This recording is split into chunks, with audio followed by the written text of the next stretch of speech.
So first, can you just spell out say and then spell your name just for our credits' sake? Yeah, Jason Combs, JASONCOMBS.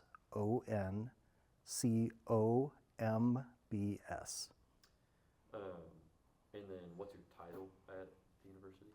Yeah, I'm a principal lecturer in the Department of Communication.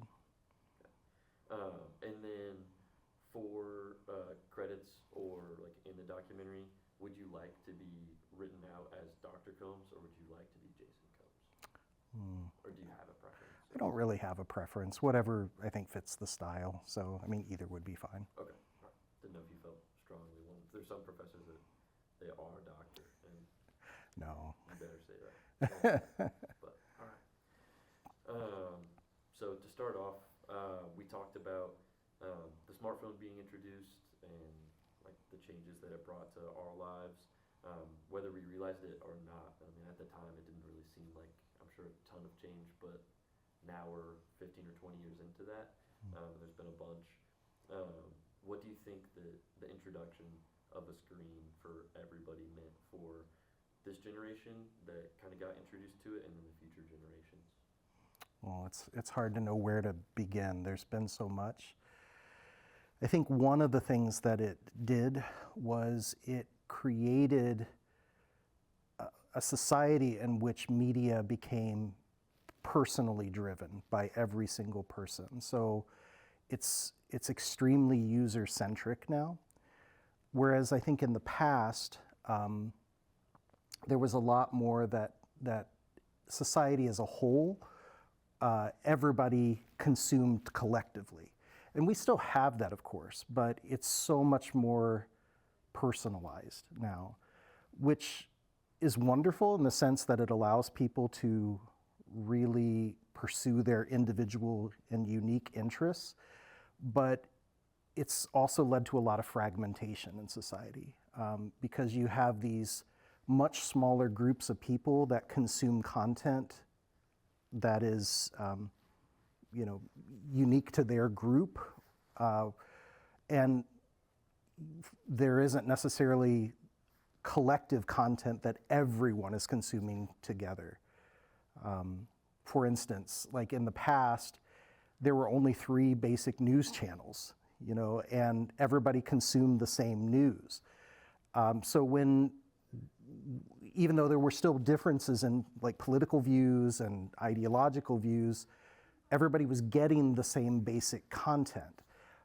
That's not true today. So I think the cell phone has been kind of at the heart of that because it's really allowed each individual to really take hold of their user habits in a way that's very, very different from the times before. It also creates kind of this alternate, I mean, you can take your content wherever you go, and if you don't want to interact with people around you, you don't have to. So I think that's been a new thing as well. Yeah. Also, I just want to check. Are you getting good on you? Yep, everything's good. I only get 45 minutes in, and it's like, so you talked a lot about like the interpersonal use of it, and when the idea of a phone in general came out, it was very much like an upper echelon sort of thing. Mm-hmm. And then even into like the 60s and 70s, it was like you had one in the household, and that was about it. So how do you feel like communication has changed just interpersonally since smartphones became universal, where just, I mean, almost anybody in any place of the world has one? Yeah, again, it's hard to know where to begin, but I think even just what you just said, like, for instance, when there was just one phone, or one line, I would say, because sometimes there were multiple phones in the same household, again, it was a common use I had to share, like in the family. So I remember when my household first got dial-up internet, and it was like, there were at the time 8 of us in the household, and we all had to use the same computer, the same internet, and it was a challenge. It was a real challenge for figuring out how to share. And then the same thing too, like when you would call someone, you had to engage other members of the family. That's very different than now. I mean, it's very rare that someone else than the person you're calling would pick up their phone, right? So there was just more of a communal dimension to media. And I think what's happened now with the introduction of the cell phone, it's not the only technology that has made it more individual user driven, but I think it's one of those technologies that's really at the heart of that. What are some unseen ways, because I mean, we've covered a lot in your class, but what are some of those techniques or things that we've experienced, maybe not as obvious as technology has reshaped like our values as a society or as people using technology, and then also expectations we have with interpersonal relationships and the way that we communicate with each other. Yeah. Well, I think one of the things that it has done, the development of these technologies, it has created a situation where as long as you have access to the technology, you have access to virtually all the information that the human race has created with a few, presses of a button, right? So, I mean, in that one device that's in my pocket right now, I can access just about any information I want on the planet, as long as it's been publicly made available on the internet. That's created a situation in which information, where it's very information heavy. So like my son knows just about everything there is to know about spiders, right? It's an interest of his. He has this access to all this information about it. Now, to get back to your question, I think what is kind of lost in that a little bit, information is not the same thing as understanding, right? So just because we have a lot of information, it doesn't necessarily mean we're smarter. It doesn't necessarily mean we're clearer thinkers. In fact, it's probably harder to be a clearer thinker when you're overwhelmed with information. So I think that's something that sometimes gets lost in the mix, is just because we know a lot doesn't necessarily mean that we're more intelligent. It doesn't mean that we're more perceptive. It doesn't mean that we're more understanding. So critical thinking skills are so essential today. And unfortunately, I don't think they're always taught in schools, for instance, or even at home. So a lot of media literacy is necessary now, but people aren't always getting that. Going off of that, do you think that our generation has gotten worse at the skill of learning new things because we have so much information just accessible to us? I don't know if I would say that your generation is worse at it, because I think generationally speaking, I think people in your age group are able to do things that people in my generation weren't able to do. So, but I think what needs to happen though is that old skills that were more necessary before some of these technologies existed, some of those are still really useful. And I think the fear is that we might lose some of those skills because of the convenience of these technologies. I'll give you an example, like memorization. Memorization is actually a really, really powerful skill, but it tends to get marginalized today, because if you can look up any information you want, what is there to memorize, right? But memorization it exercises certain parts of your brain, and it allows certain content to become close to your heart and really embedded in your mind.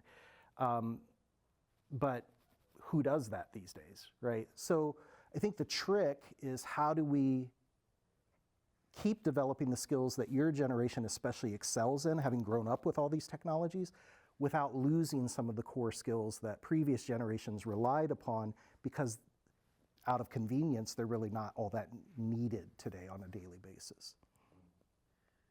So talking about like generations, something that like us as a class have talked a lot about is when watching some of these documentaries on social media screens and mental health and all those topics, that we've kind of focused on this year.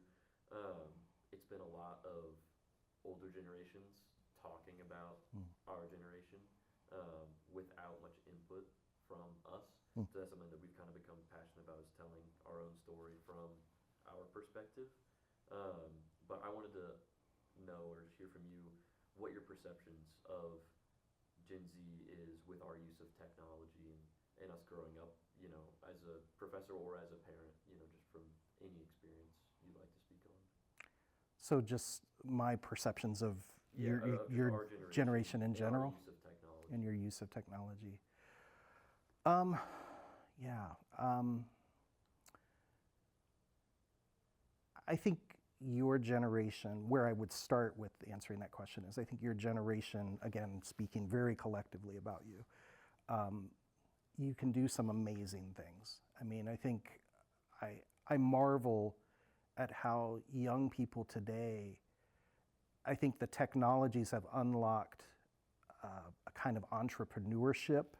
I mean, you look at some of the content creators out there, they're really young, you know, and it starts really young, and they're actually making money and creating some amazing content, you know, that millions of people around the world are consuming. I mean, that was unheard of.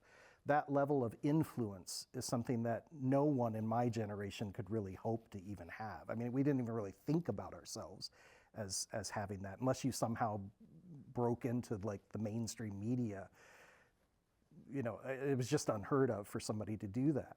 So that's amazing. And I know some of those are exceptional examples, but like, you know, like my son can mod, you know, he's been modding games, you know, online. I mean, just that level of like initiative, and, you know, he's self-taught and he's able to be creative through the, I mean, those are just amazing skills. So I think a lot of times the criticisms of your generation lose sight of some of those things. It's not fair, right? It's really not fair, those criticisms. On the same token, I think every generation that grows up with new technologies, there's always something that is potentially lost, you know, whatever the technology is. And I think if we're not morally reflective about the use of these new technologies, we risk losing these things without a thought. So for instance, one of the things I've seen with your generation is that, again, speaking very collectively, I think you're less comfortable with difficult conversations. I think you're less comfortable, collectively speaking, with kind of the awkwardness of face-to-face social interactions. And, you know, quite frankly, it's understandable because you don't have to do them as much, you know, I think, with some of these new technologies. So I think that is something that my generation, for instance, is just normal. I mean, like, we had to do those things. There was no other alternative, right? So I think there's something to be learned from the older generations, but at the same time, they have a lot to learn from your generation. Yeah, that's a great answer. That kind of feeds right into the next question that I had. Where like past generations, like a lot of what we've heard is that they get a lot of their core foundations and start developing in church, sports, school, other activities that you might be involved in, and like you're just in your community, in your neighborhood, or whatever that might look like. And that's how people start developing and finding out who they are and their interests and stuff like that. And just with the screens coming into our life at such an early stage, and now kids in Gen Alpha even younger, how do you think that has impacted or changed the way that we develop and find out who we are? Yeah, that's a great question. I think, and there are probably many things, but the thing that first comes to mind for me is, again, going back to that theme of being very user-driven. So I think my generation, when I was growing up, so much of my identity, our identity collectively, developed through our face-to-face interactions with other people. I mean, there was no other way. I mean, so community was actually really important, and being very involved in the community, I think was very important. So like for instance, I played baseball for many, many years, and my dad was a coach, and there was all these community involvements that were just part of people's lives. I think that's still true. I mean, it's not that people don't do those things now, but I think that so much of people's identities in your generation are defined by their own private activities online, right? So it's just more individualized. And you still have those social commitments, you still have those social involvements, but they're by and large optional for you. So a lot of, I think, how you can define yourself is based upon your pursuit of your own user-determined activities online. That's very different, I think, than previous generations. They were, by default, more social in terms of their identities because they had to be. And again, not to draw too rigid of a dichotomy, because it's not that there isn't social interaction online, right? But it is different through the medium than it is when you're face-to-face with somebody and your whole interaction is face-to-face. Yeah, and do you feel like those relationships built online are as authentic as the ones that we find in person? I think they can be, I'll put it that way. But again, they don't have to be. And on some level, that's true face-to-face too. You could pretend to be someone else. You can fake who you are. You can present an image, but it's a little bit harder to do when there's nowhere to hide, right? I mean, you can see everything about me as we're talking right now, whereas, if I'm interacting with you through, direct messaging or, in a chat group or something like that, I can be extremely selective about what you know about me and what you don't. So again, I think you can still be as authentic if we choose to engage that way, but it's optional on a level that it isn't face to face. That's a great answer. So changing subjects slightly, but you kind of touched on it there as well. We talked about like the immediacy of media and everything being digital, any answers that you want, purchases, people that you want to talk to. I know we talked about having family or friends in different countries and stuff like that, and that's an accessibility that we did previously. The smartphone has become more than just a connection, but also of consumption. And how do you think that we can balance meaningful engagement with the addictive side and that passive consumption of just taking things in kind of without reason? How do you think we can go about being meaningful with that technology? That's a really good question. I think about that a lot, actually. I think that the answer is really still in face-to-face community. I think if face-to-face community is still the foundation, I think that the consumption of content online can still be a rich and meaningful part of a person's existence, but their primary reality is still interacting with the people around them on an everyday basis. And I think part of why that's important is because when we coexist in the same geographic space, we have much more of a common stake in what's happening around us. Like for instance, I don't necessarily have to know my neighbors, but what happens in our neighborhood affects both of us, whether I want it to or not, right? I mean, unfortunately, a lot of people don't know their neighbors. They don't have that level of engagement with them. But they are interdependent on a level that, whether they choose it or not, it exists, and it's significant for their lives. I think we have to get back to that. The thing about, I think, online relationships is I can cut them off as I want, and if I decide, I can determine the level of interdependence that I have with this other person. By default, that means that as an option, I can just not be interdependent with people in any significant way. it's much easier to have shallow, superficial relationships with people online, casual interactions that have no meaning beyond just a moment-to-moment basis. Again, that's also true in the face-to-face world, but whether I like it or not, I am interdependent with my neighbor, and we are interdependent with all the people living around us. So we need to, I think, get back to exploring that and building that and nurturing that. Yeah, why, to follow that up, I mean, these are people that you live 20 feet from, you know, in a lot of cases.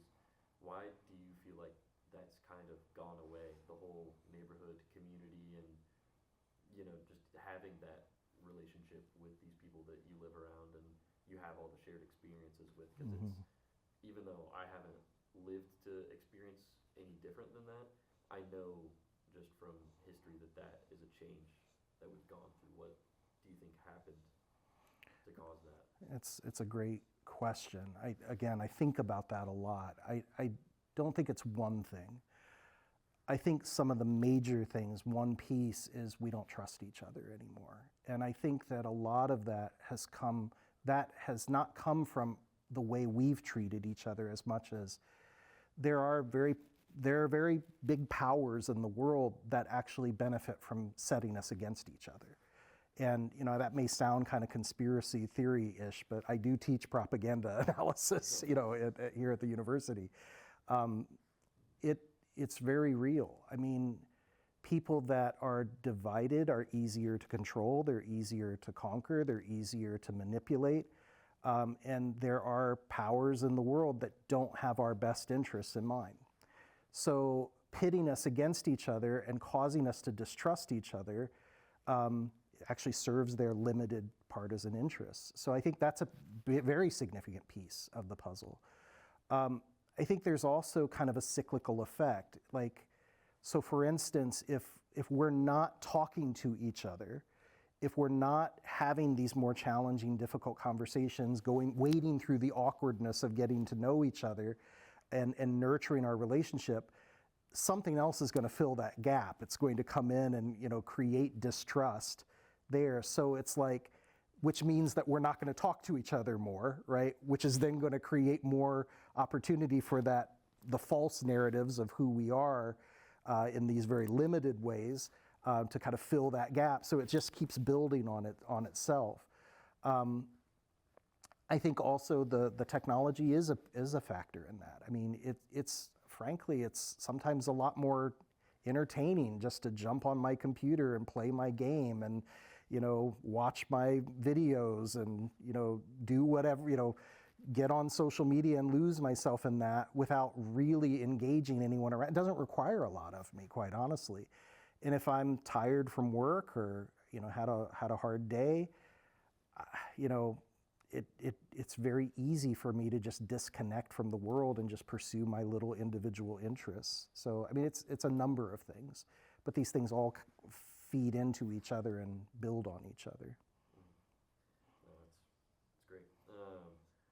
So, talking about consumption as an educator, where do you see students and our generation most consumed by their devices? Where do you see, I'm not sure I understand the question. Or I guess I should say not where, but how do you see students most consumed by their devices, whether like in class or I guess also just the way that has changed since you've become an educator? Yeah, I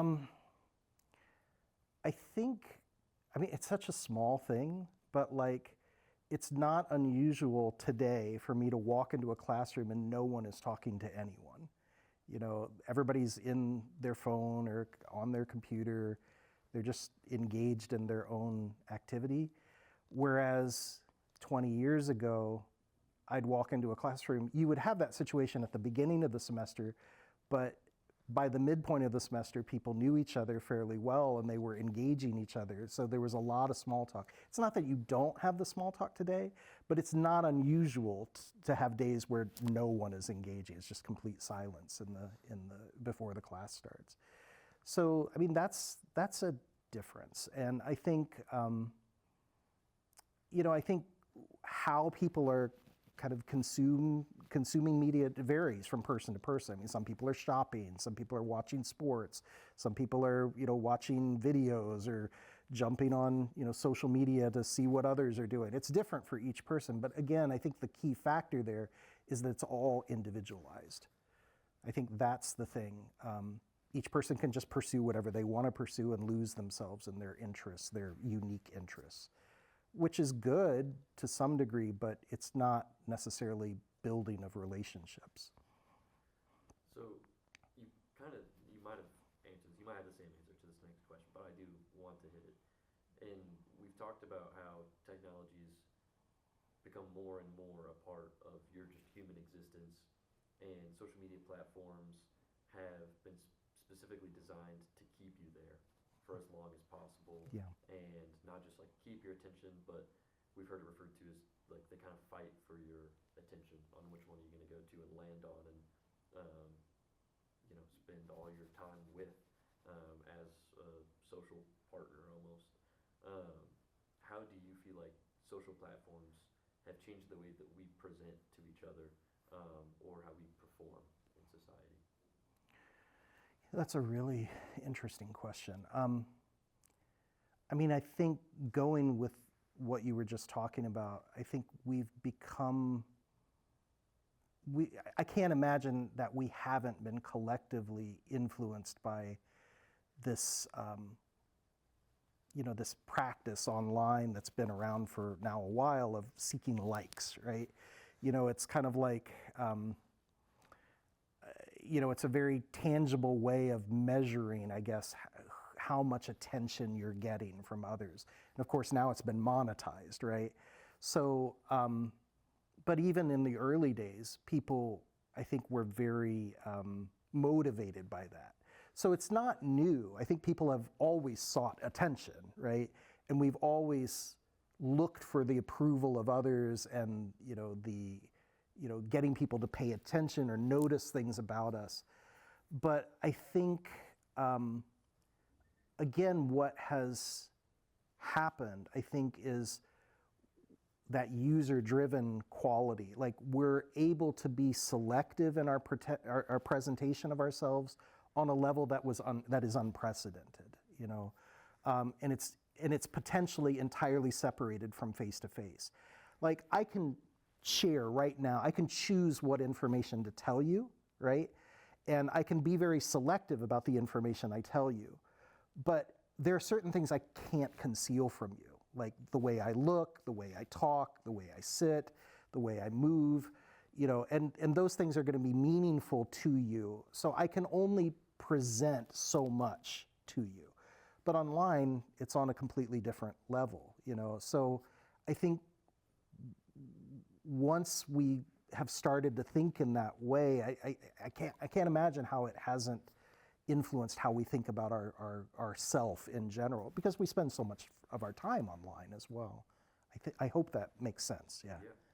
Yeah. A follow-up to that is: do you feel like platforms or just the internet itself is shaping my generation more than families or schools or that in-person communication that you've talked about? I don't know if I would say more than, but more than in the past. I think people's families still matter to them. I think their interaction with friends face to face and on a daily basis, their coworkers still matter. But there's this whole realm of our existence now that is very private to us, and it's a much bigger slice of the pie today than it was way back when. People have always had hobbies, they've always had interests, they've always had unique things that they did when they got home, and they weren't around their peers and their coworkers. But so that hasn't changed, but I think so much of our lives is mediated now. So, and mediated in this very unique, individualized way. So yeah, it's a bigger slice of the pie for, I think, the present day than it was even just 20 years ago. And what responsibility do you feel like these companies have in how they shape our identity, or how they shape how we view. Responsibility. I think we all have a responsibility for the society that we build, that we create together. But I think in the world as it is, these companies see themselves as basically pursuing their legal mandate of making a profit. It's legally mandated that they do that. Unless they choose to have more social consciousness about how they utilize these media, they don't have to. So as long as they don't lose customers, they're not necessarily doing anything illegal. So they don't necessarily have to take on that responsibility unless they choose to. I think they have that responsibility because they have an outsized effect on people's consciousness of the world. But as long as it's not mandated for them to do that, many of them won't.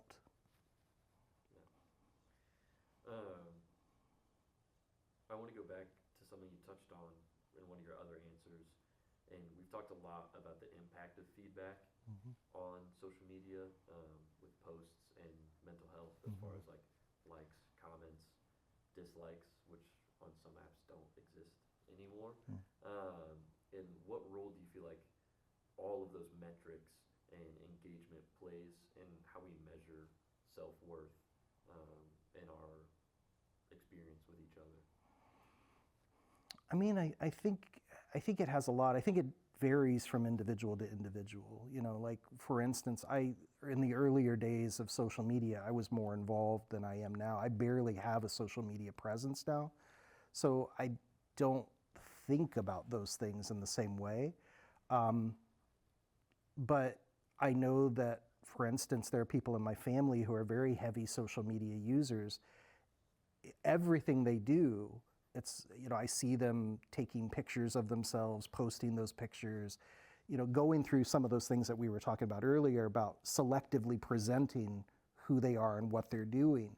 So I know, even though I'm not inside their heads, I know that they're doing that because they want a certain reaction from other people. So they're clearly in a space where they're thinking about those kinds of metrics. I don't know precisely how they're thinking about those metrics, but they're wanting whatever feedback they're going to that the platform affords them. That's what they're looking for. So just in my own family, I know people that's a very dominant part of how they think about themselves every day. Going back to your role as an educator, how often do you feel like students' confidence or self-perception gets tied to their experience online? I don't know how it couldn't be. Again, I don't think that that's necessarily a new thing, because even before social media and internet, when I was younger, people's self-concept was tied to media, right? So, I'll just give a personal example. Being mixed race, being an Asian person, there were no Asian leading men, so certainly not a romantic interest or anything like that. There were often caricatures, that Asian people would play, or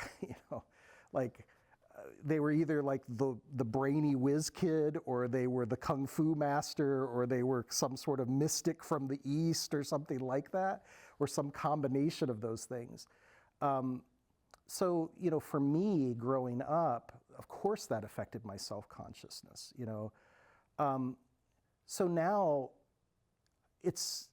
I think that's just continued, but it's now with these newer technologies, right? But it's not a new phenomenon. It's an old phenomenon. I think now, you have different stereotypes, you have different things that are promulgated on the media, but people are still using what they see on the media as their baseline for thinking about who they are and how they compare to others, and what's valuable, what isn't. So yeah, I don't know how to measure the difference. But I can't help but see that people are still doing that same thing of judging themselves on the basis of what they see projected in the media around them. It's just different media now. Okay. So one main point of emphasis that we have for our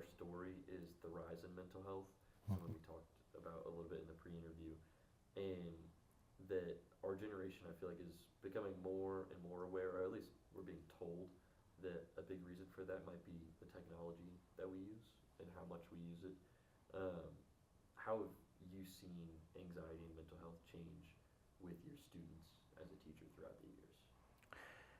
Yeah, I think one of the changes that I've seen is just much more of awareness of it, and being much more conversant with it. So it is not unusual for a student to come up to me as their professor and basically say things like, I struggle with anxiety, these are some of the needs that I have, and just to be very, very transparent about that, very open about that. And that, frankly, it's very refreshing. I mean, I grew up in a time when it wasn't like that. And some of these challenges we didn't even have words for, we didn't even have language for. So it was like people just quietly struggling with whatever they struggled with.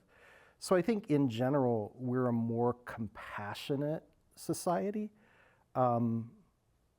Yeah, so I mean, I think overall it's a really good thing, that people are more comfortable, there's less stigma, they're more able to be transparent about some of the things that they're struggling with. And do most of those interactions start online with that contact with students, or is that usually like at office hours or just after class, like in person? Where does that happen? It can happen any of those places. A lot of times, yeah, I mean, certainly it can happen in office hours, where a student comes and talks with me. There's a special kind of safety there, right? Because they're the only one there, there's no one else in the room. There's very little chance of it getting out to other people. So certainly it's happened in that context, but I've had students just share with me directly right after class, or between classes. So it's almost like a very ordinary thing, to be able to talk like that. Something we talked about before the break was media becoming, and cell phones becoming such a dominant force. And 2007 was the release of the iPhone, which really isn't that long in the grand scheme of inventions or anything. And it's not that long for one thing to have such a change on society. So what do you think allowed digital media to take that hold over the way that we interact and also our identities? Again, probably not just one thing. I mean, part of it is just it's an amazing technology. I mean, it's hard not to be interested in it, right?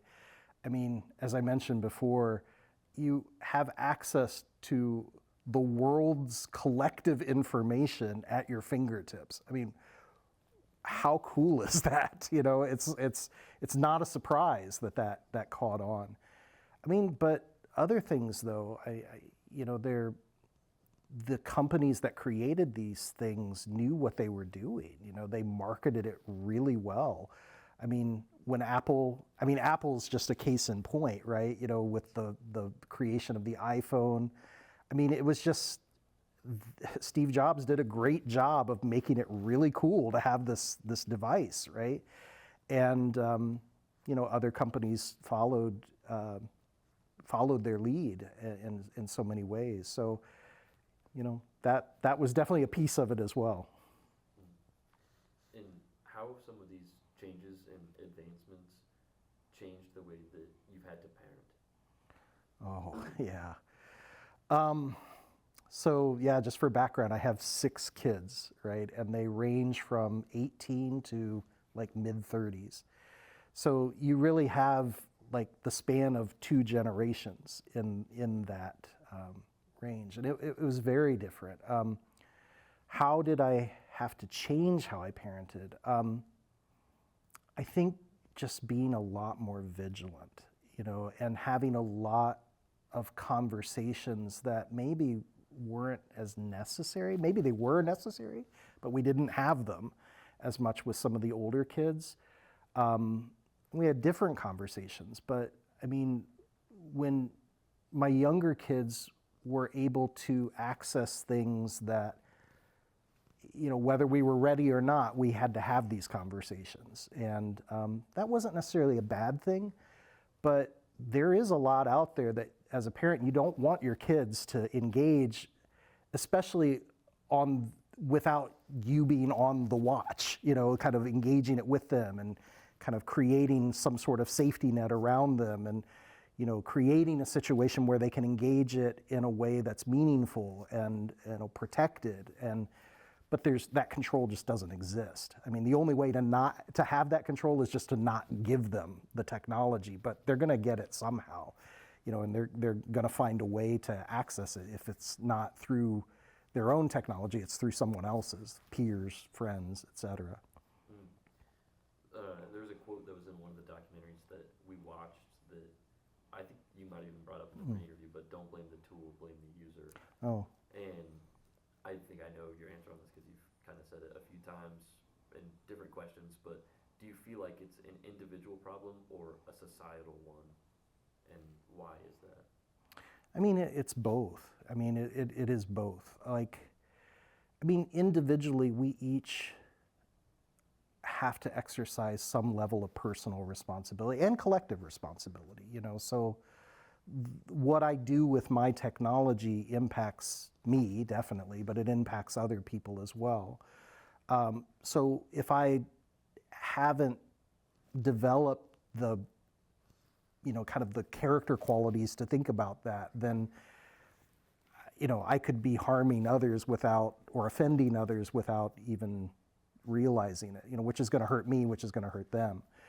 But yeah, it's a collective problem too, though, or collective issue, I should say. I mean, we need to all be thinking about this, right? There need to be certain laws in place. This is true whenever any new technology is created. Like, the society needs to think about how that is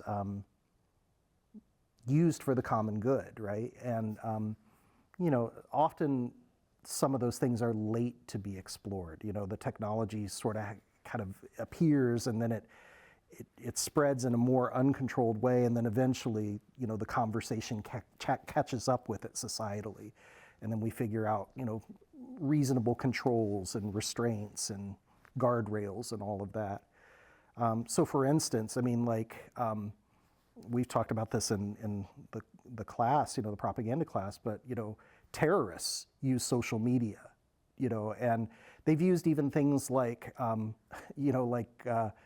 PlayStation, to communicate information because it's less monitored, right? So there's, obviously that affects many people, right? That's a societal issue that people that are wishing ill on other human beings are able to use these technologies to get their messages across and coordinate themselves without anybody being aware of it or interfering with it. So we all have to think about those things. So, but it took us a while to realize that some of those loopholes existed. And how do you think we can get back to like honest, open dialogue when right now we're living in a very filtered world of communication? Yeah, there's no simple path back, but I think we need to have spaces where we need spaces where we can do that. And I think here at a university, a classroom can be a space like that, but it doesn't necessarily have to be, right? And as long as we don't expect it or we don't rise to that challenge, as long as instructors don't create a space for dialogue, we can just all go through the motions and, kind of do our classroom thing without actually engaging each other. There are other organizations on campus that have been trying to create spaces that, like the Dialogue Zone, actually, where we are right now. They do that. But yeah, I think that's one thing that has to happen. I think there probably a little bit of support and training too. I think that has to happen when we're younger. I think when we're trying to learn how to do all those things as adults, it's much harder, for us to do it. But I think if we can help our younger people to learn that you can disagree with somebody and it's not the end of the world, and it doesn't mean you have a bad relationship. It doesn't mean that you can't be friends, like all these things. We need to develop some of those skill sets when we're young. Going to growing up online, what are some of your fears for the next generation?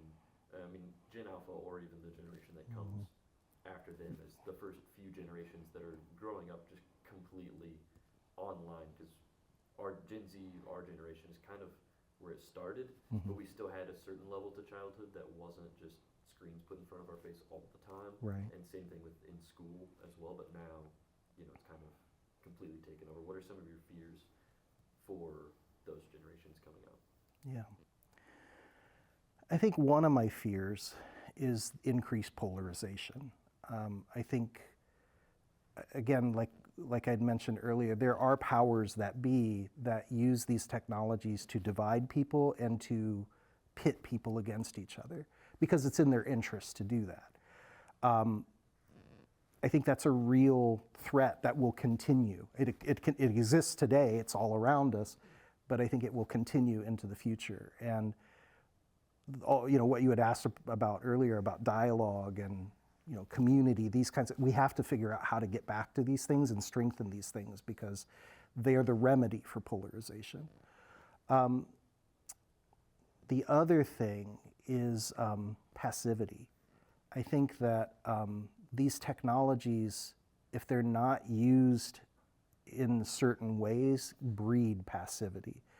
So I mentioned it earlier, it's very easy for me to just use these technologies to disconnect from everything.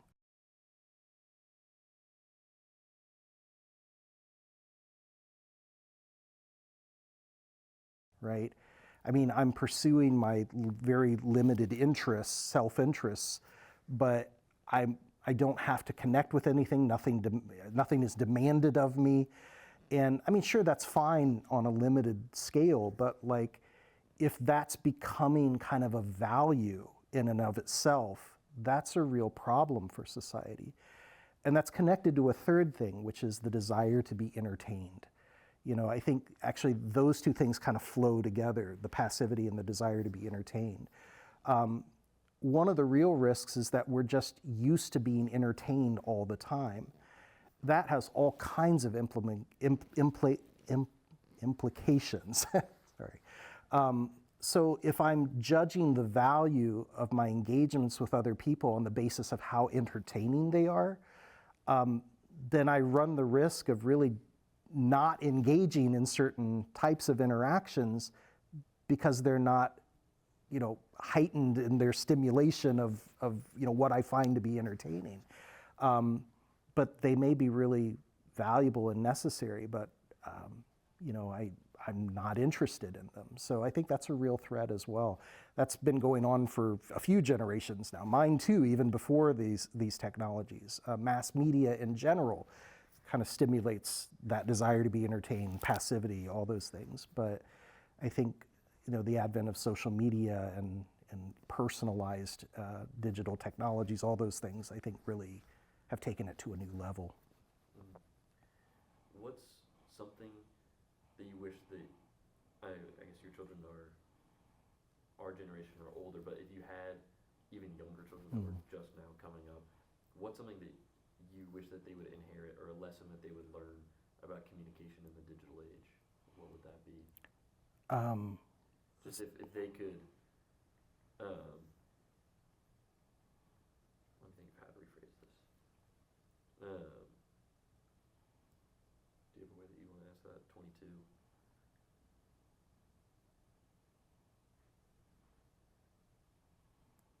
Knowing what you know about technology and everything that you've talked to us about this far, what do you hope your children one day inherently know about technology, rather than being this passively, constantly entertained narrative that we're so describing right now? Yeah, that's a really good question. I think that there's a lot of good in it. I don't think a lot of people question that, especially of the younger generations. But I think how to use it with more of a sense of what it truly adds meaning to life. I think that's what I would wish for younger generations, is somehow to develop that capacity to think about not just consumption, but using these technologies for the social good that they actually have as part of their potential. So for instance, I mean, we've talked before about how these technologies make connection possible in ways that were just absolutely non-existent for earlier generations. When my mother came from the Philippines to the United States back in the 1970s, she left her family there, and it was like a death. I mean, there was no way for them to connect with each other, and it's so easy today. I have a son that lives in China. We talk weekly, you know, if not even more. And like his kids and his family, even though it's still not as good as being face to face, it's like we have rich interactions, you know, with them. It's not like a death, you know. We look forward to the times that we can be together face to face, and sometimes only once a year. But like my mom, when she came to the United States, she maybe saw her parents 2 or 3 times after that. And, you know, the rest of the interaction was these very brief phone calls, sending audio cassettes back and forth across the seas, and letters, and that was it. So, I mean, in other words, I mean, my point was that there's so much social good that these technologies can do, but it takes vision and purpose to use them for those. It's very easy just to use them for, you know, personal consumption otherwise. Yeah, that goes right into our last act. Our last one right now is titled Reclaiming Control. And you talked a lot about using it for meaning and purpose and not just, you know, that individual passive consumption. Sure. What does taking back control in the digital world look like to you in real life? Well, I don't think it's a purely individual thing. I mean, I think there are things that can be done on the individual level. I think what's needed is much more of a vision of what kind of community we want to have.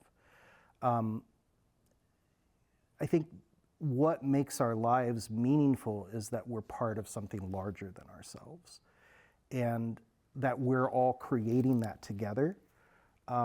But that requires a conversation to exist, right?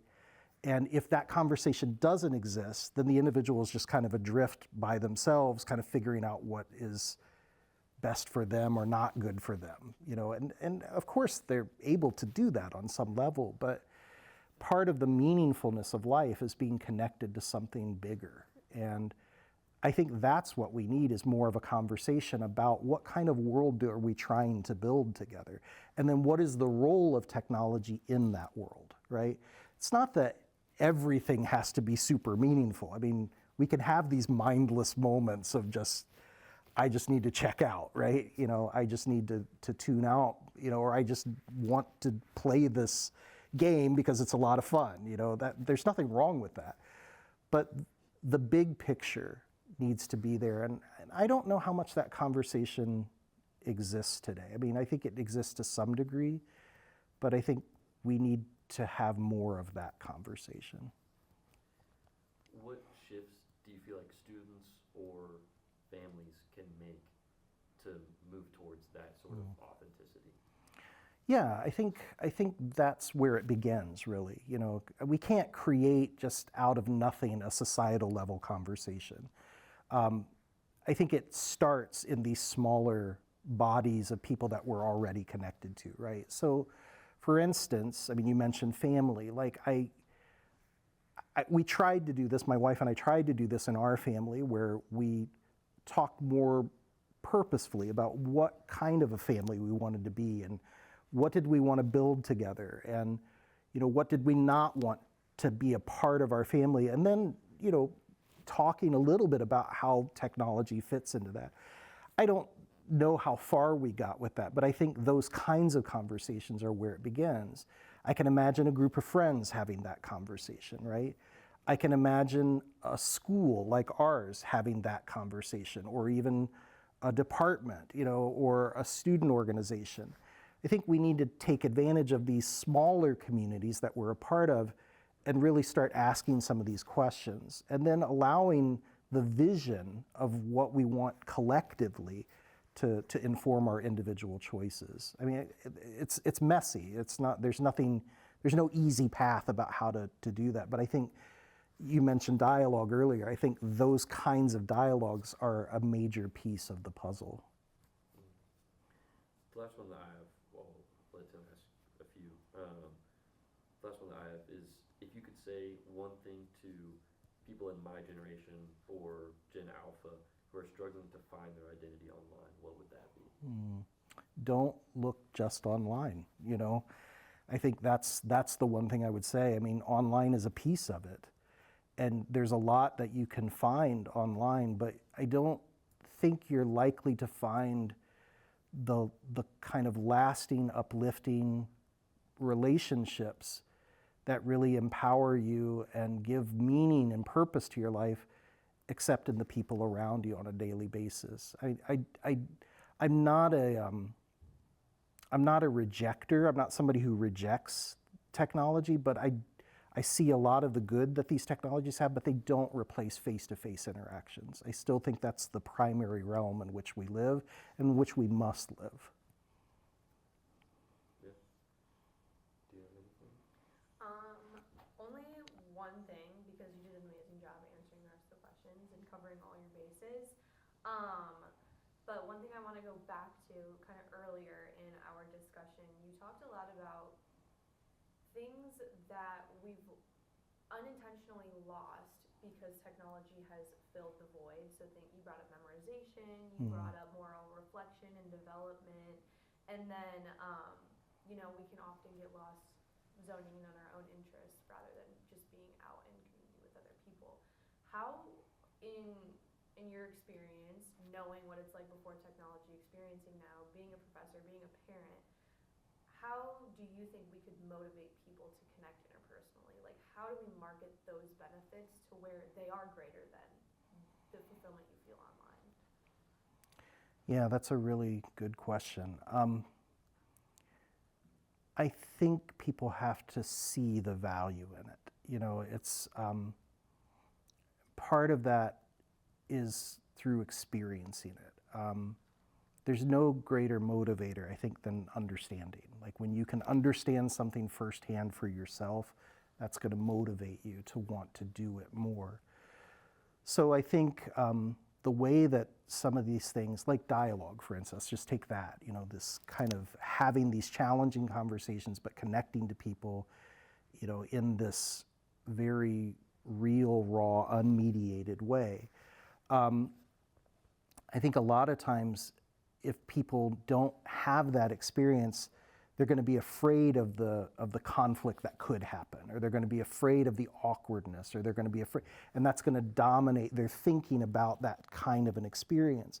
What I've seen, though, I've seen it with students, I've seen it with faculty, I've seen it with staff, when they actually experience a dialogue where people agree respectfully with each other and they explore meaning and personal experience at a deeper level, they walk away changed.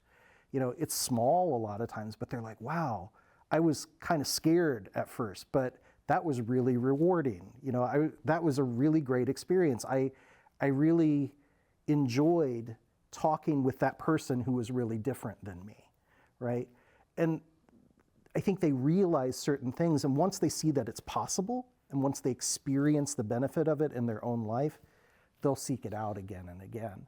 So I think a lot of it is, like going back to your question, it's just giving people that initial experience where they can experience the value of these things for themselves. And I think a lot of people do. I don't want to paint too stark of a picture that, but I think that there are a lot of people that never have that experience, because they avoid it.